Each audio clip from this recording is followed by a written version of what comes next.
মহারাজ, আপনি আমায় কিছু টাকা দিন, নইলে আমার গিন্নি আমায় আস্ত রাখবে না।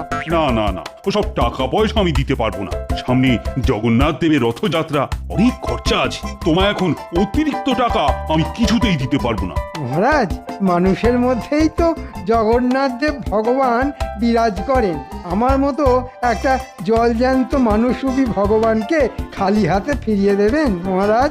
মন্ত্রীমশাই, ভগবান তো আপনাকে খেটে খাওয়ার জন্য হাত দিয়েছেন, গায়ে শক্তি দিয়েছেন, মাথায় বুদ্ধি দিয়েছেন, তবু হাত পাততে আপনার লজ্জা করছে না?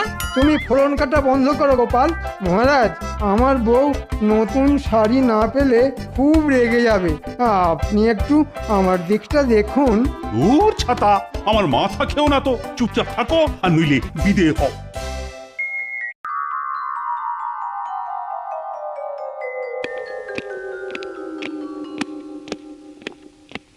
কি গো, হাত খালি কেন?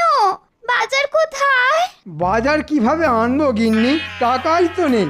মহারাজের কাছে কত করে চাইলাম, ভাবলাম মহারাজ কিছু টাকা পয়সা দেবেন, কিন্তু বেটা গোপাল এমন ফোড়ন কাটলো, আমার কোনো কথাই মহারাজ কানে নিলেন না। ও গোপাল গোপাল গোপাল, ওই একটা লোক তোমাকে সারা জীবন নাকে দড়ি দিয়ে ঘুরিয়ে গেল, আর তুমি কিছুই করতে পারলে না। বলছি, তুমি কি কিছু করছো নাকি সারাদিন না খেয়েই থাকতে হবে? ওই ভাত তো বসিয়েছি। ঠিক আছে গিন্নি, আজকে তাই খেয়ে নি, কালকে থেকে আর এরকম কষ্ট হবে না। কালকে থেকে মন্ত্রী নয়, রাজার হালেই থাকবে।